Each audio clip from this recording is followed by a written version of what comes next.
आओ मेरे साथ।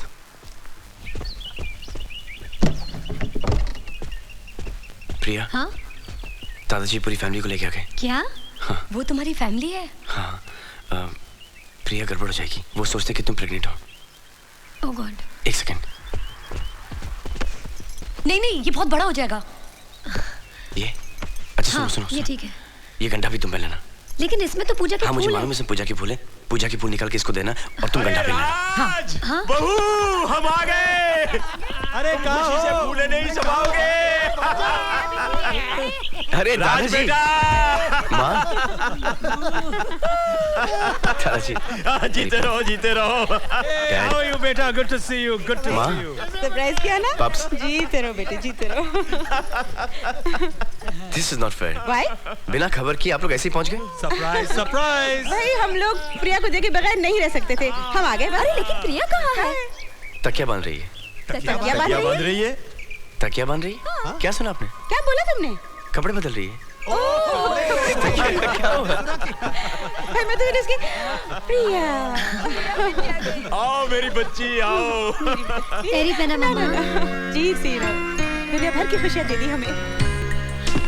नहीं बेटा, झुकना नहीं। जीती रहो जीती रहो जीती रहो। ठहरो, मैं तुम्हारी नजर उतार दूं। ओह दादाजी। कैसी हो बेटा? ठीक हूँ।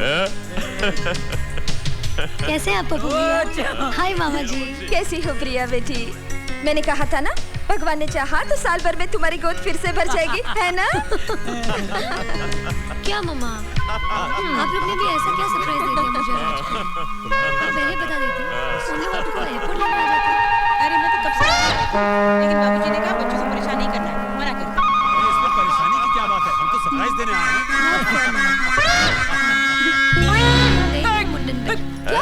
क्या हुआ? हाँ?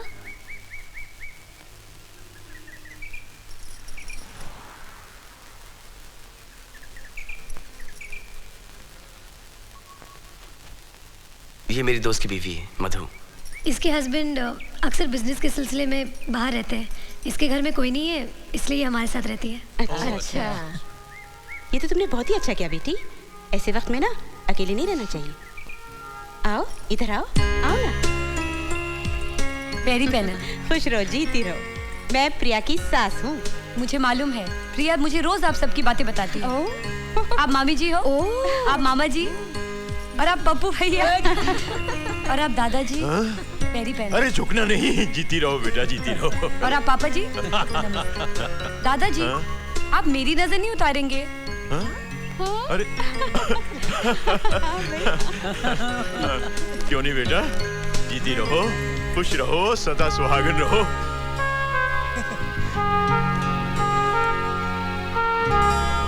ठंड की बात नहीं है। मिथुन चक्रवर्ती ऊटी में क्यों रहते हैं? ताकि वहाँ के लोगों में वो गोरा दिखाई दे। दादाजी बिस्किट। Thank you. मधु बेटा, तुम्हारा पति क्या बिजनेस करता है? जी वो इंपोर्ट एक्सपोर्ट का। हाँ दादाजी, इसलिए कभी यूके, ऑस्ट्रिया, इंडोनेशिया, हमेशा मलेशिया। बाहर ही रहता है। अच्छा अच्छा अच्छा। भाई कुछ भी हो, बिजनेस तो चलता ही रहता है, लेकिन ऐसे समय में पति को पत्नी के पास ही होना चाहिए। कोई बात नहीं बहू, जैसे हम अपनी प्रिया की देखभाल करेंगे वैसे ही इसकी भी देखभाल करेंगे।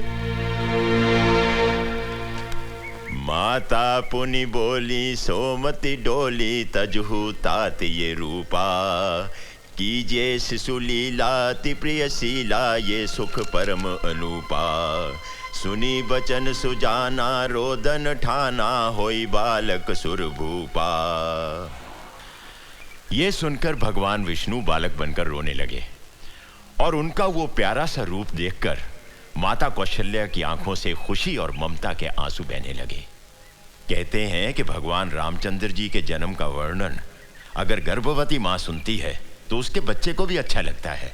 तुम जरा महसूस करके देखना, कोई ना कोई हरकत अंदर जरूर हो रही होगी। सुनी शिशु रुदन परम प्रिय पानी, संभ्रम चली आई सब रानी, हर्षित जह तह धाई दा। अरे मधु बेटी, तुम वहां क्यों खड़ी हो? इधर आके बैठो। आओ आओ बैठो। हाँ तो सुनो, भगवान श्री राम के जन्म के समय पिता दशरथ की क्या हालत थी, क्योंकि जितनी खुशी बच्चे के होने के समय मां को होती है, उससे दुगनी पिता को होती है। तू क्या सोच रही है बेटी? यही ना कि तेरा पति तेरे साथ नहीं है। इसमें जरूर उसकी कोई मजबूरी होगी, लेकिन वो हर समय तेरे और तेरे बच्चे के बारे में ही सोचता होगा। हाँ, तो तुलसीदास जी ने कहा, काम कोटि छवि साम शरीरा।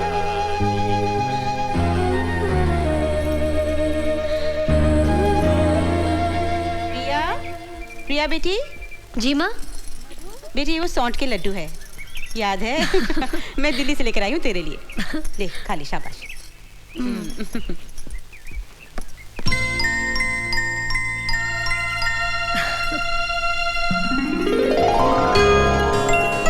आ मधु बैठ।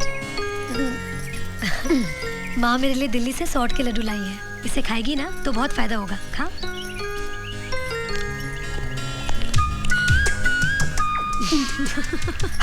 तीखा है ना? लास्ट जब मैं एक्सपेक्ट करी थी ना तो मुझे भी बहुत तीखे लगते थे, इसलिए माँ मुझे अपने सामने बिठाकर जबरदस्ती खिलाती थी। एक और खाएगी? मधु। अरे मारी, कहना नहीं मैंने लड्डू खिलाया। ओके मधु। जी माँ जी। अरे तुम यहाँ हो और मैं तुम्हें तुम्हारे कमरे में ढूंढ रही थी। मैं दादाजी के पास बैठी थी। क्या बात है, तुम रो रही हो? नहीं नहीं नहीं, मैं रोने वाली पिक्चर देख रही थी ना, इसीलिए। रो पड़ी। चल तो मेरे साथ। चल बैठ, आराम से आराम से। मधु बेटी, ये है ना, ये सौंठ के लड्डू हैं। इसे खाने से बच्चे को और माँ को दोनों को बहुत फायदा होता है। चल खा ले। नहीं नहीं माँ जी, मैं बाद में खा लूंगी। नहीं नहीं, बाद में नहीं, तुझे मेरे सामने खाना होगा, वरना तू रख देगी। नहीं नहीं जरा माँ सा जी, तीखा होता है ना, इसलिए मैं जानती हूँ। चल मुँह खोल। नहीं माँ जी, मैं। शाबाश शाबाश बच्ची मेरी, मुँह खोल, मुँह खोल, मुँह खोल, मुँह खोल। शाबाश शाबाश, ठीक है ना? शाबाश। अरे मधु बेटी, तुम्हारे पैरों में तो बहुत सूजन है। जी मैंने डॉक्टर से कहा था, लेकिन उन्होंने कहा ऐसा होता है। ऐसा होता जरूर है, लेकिन ज्यादा सूजन अच्छी बात नहीं। मैं तेरे पैरों में ना 7 बूटी वाला तेल लगा देती हूँ, उससे सूजन कम हो जाती है। बंसी, वो 7 बूटी वाला तेल तो लाना। अभी ना। बस रख दो जी। ला बेटी। नहीं नहीं माँ जी, आप मेरे पाँव को हाथ लगाएं, मुझे अच्छा नहीं लगेगा। लेकिन मुझे तो अच्छा लगेगा। जिसे जुबान से बेटी कह दिया, उसे मन से बेटी मान भी लिया। तू मेरी बेटी है ना?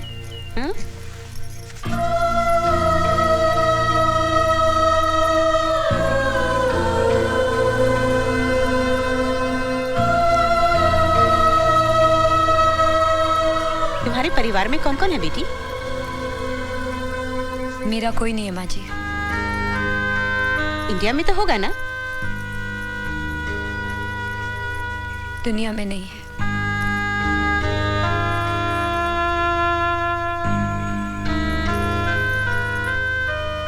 आज के बाद फिर कभी मत कहना कि मेरा कोई नहीं है। अब से ये सारा परिवार तुम्हारा है।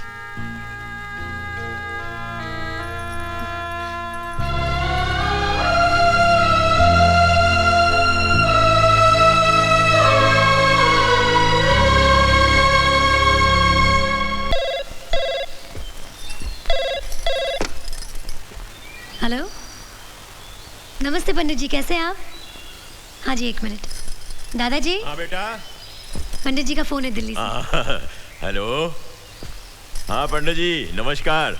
किसका फोन? हाँ, क्या बोल रहे? पता ठीक है ठीक है, आप जैसा कहते हैं वैसा ही करेंगे। आप तैयारी कीजिए। हाँ अच्छा। किसकी तैयारी दादाजी? राज, पंडित जी ने प्रिया की गोद भराई की रस्म के लिए 18 तारीख का मुहूर्त निकाला है। अरे मुबारक हो। हम कल ही दिल्ली जाएंगे। अच्छा रंजीत, अरे बहू। राज, हम इंडिया कैसे वापस जा सकते हैं? मधु भी तो हमारे साथ होनी चाहिए ना? क्योंकि प्रिया की गोद भराई की रस्म 18 तारीख की फिक्स हो गई है। तुम राज के साथ ऑफिस चले जाओ और फॉरेन बोर्ड की मीटिंग बुलाकर सबको समझा। जी दादाजी, ऐसा नहीं हो सकता कि आप पंडित जी को यहीं पे बुला लें और यहीं पे गोद भराई की रस्म कर लें? क्यों? क्योंकि प्रिया की डिलीवरी की डेट इसी महीने है और यहाँ पे मेडिकल फैसिलिटीज भी बहुत चाहिए। अरे फैसिलिटी क्या बात कर रहे हो? एक फोन मार के सारी फैसिलिटीज मैं दिल्ली ट्रांसफर करा दूंगा। यहाँ के फैसिलिटी मिनिस्टर का नंबर क्या है? अरे यहाँ पर मिनिस्टर की फैसिलिटी ही नहीं है। अच्छा, इससे तो अच्छा बिहार है। राज बेटा, सारी मेडिकल फैसिलिटीज दिल्ली में मिल जाएंगी। और गोद भराई की रस्म तो वहाँ की जाती है जहाँ दोस्त हों, रिश्तेदार हों। You're right, माँ। हम सब इंडिया चलते हैं। मधु, मैंने तुम्हारे हस्बैंड को प्रॉमिस किया था कि मैं तुम्हारी देखभाल करूंगा, क्योंकि तुम्हारी डिलीवरी की डेट और प्रिया की डिलीवरी की डेट एक ही दिन पे। लेकिन हम सब इंडिया जा रहे गोद भराई की रस्म के लिए, और मैं दादाजी की बात कभी टाल नहीं सकता। लेकिन तुम्हारे हॉस्पिटल की बुकिंग्स वगैरह मैं सब कर दूंगा, और जब भी तुम्हें लेबर पेन हो तुम खुद चली जाना, इतना मैनेज कर लेना प्लीज। अरे तुम्हारा दिमाग खराब हो गया क्या? ऐसी हालत में वो बेचारी अकेली कैसे जाएगी अस्पताल? दादाजी, इसके पास और कोई चारा भी तो नहीं है ना? कौन है इसके साथ? और ये इंडिया भी तो नहीं चल सकती हमारे साथ।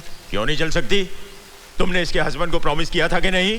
जी किया तो था। सब लोग सुन लो, ये मेरा फैसला है कि मधु हमारे साथ दिल्ली जाएगी। क्यों बेटा, मुझे कोई एतराज तो नहीं है ना?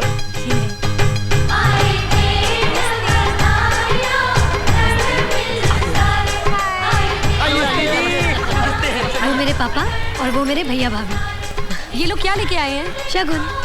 गोद भराई की रस्म में होने वाली माँ मैके के ही कपड़े पहनती है। अरे वाह, ये रस्म इतनी बड़ी होती है। आइए पप्पू, जरा बात सुन। जी। वो पंडित जी चावल मांग रहे, जरा इंतजाम कर दे। फूड मिनिस्टर को फोन करो, कितनी बोरियां चाहिए आपको बताइए। ओहो हे भगवान, 2 मुट्ठी चावल के लिए तो मिनिस्ट्री में फोन करेगा। किचन से ला, किचन से ला।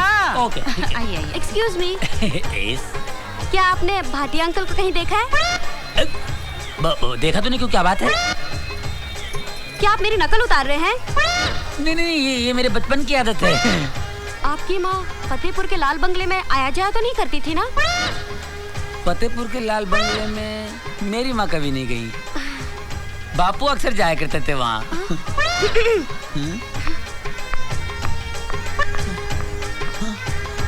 बापू हमेशा कहा करते थे कि बेटा तेरी को एक बहन है। बापू। प्रिया, तेरे शगुन का जोड़ा आ गया है, अब जल्दी से तैयार हो जा। माँ जी, अब नीचे चलिए, मैं प्रिया को तैयार करके लाती हूँ। नहीं बेटी, तुम नीचे नहीं आ सकती। देखो, मैं तो चाहती थी कि तुम्हारी भी गोद भराई की रस्म मैं प्रिया के साथ करूं, लेकिन पंडित जी ने कहा कि 2 गर्भवती एक साथ इस फंक्शन में नहीं शामिल हो सकती। ठीक है माँ जी। और प्रिया बेटी, आज बिल्कुल दुल्हन की तरह पूरे सुलह श्रृंगार करना। जी। औरत की जिंदगी में ये गोद भराई की रस्म बहुत बड़ी बात होती है, क्योंकि औरत के एक नहीं 3 जन्म होते हैं। पहला, जब वो किसी की बेटी बनकर इस दुनिया में आती है। दूसरा, जब वो किसी की पत्नी बनती है। और तीसरा, जब वो माँ बनती है। और माँ बनने से पहले ये गोद भराई की रस्म इसलिए की जाती है कि आने वाले बच्चे को इतने आशीर्वाद और दुआएं मिल जाएं कि उसका जन्म तकलीफ के साथ नहीं, खुशियों के साथ, खुशियों के साथ, खुशियों के साथ, खुशियों के साथ। अब तुम जल्दी से तैयार होकर नीचे आ जाओ, रस्म का वक्त हो रहा है बेटी। अरे राज, तुम यहाँ। अब प्रिया को बातों में लगाकर मत रखना, इसे तैयार होकर नीचे आना है। अच्छा? राज, मैं इस फंक्शन में नहीं जा सकती। क्यों? माँ ने कहा ये कोई मामूली रस्म नहीं है, ये पूजा प्रार्थना इसलिए है कि आशीर्वाद दुआएं हमारे बच्चे को मिले। इस रस्म में मेरी जगह मधु को बैठना चाहिए। लेकिन ये कैसे हो सकता है? अगर मधु मेरा दुल्हन का जोड़ा पहन ले तो घूंघट तो रहेगा ही ना, और किसी को मालूम ही नहीं पड़ेगा कि वो मधु है।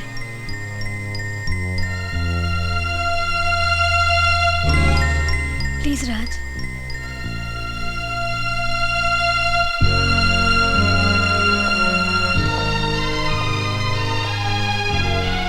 मधु, तुम शगुन का जोड़ा पहन लोगी?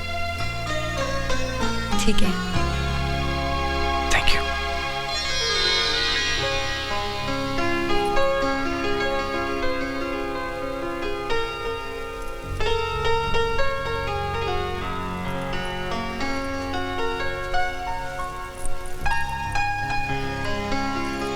भाभी जी, जरा देख कर आओ ना, प्रिया रेडी हुई कि नहीं हुई। ले आओ जल्दी से। जी दीदी। मामी, मैं देखा था। मामी देखा था। देखा? अच्छा भाई, तू ही ले आ।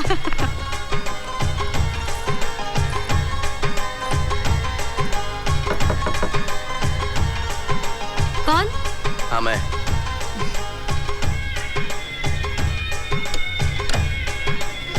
मधु रेडी होगी? हाँ रेडी हूँ। ओह माय गॉड, लड़कियां। अरे मैं तो मंगलसूत्र पहना नहीं। मैं पहना लेता हूँ, तुम जाओ। अच्छा ठीक है, मैं उस तरफ चली जाती हूँ।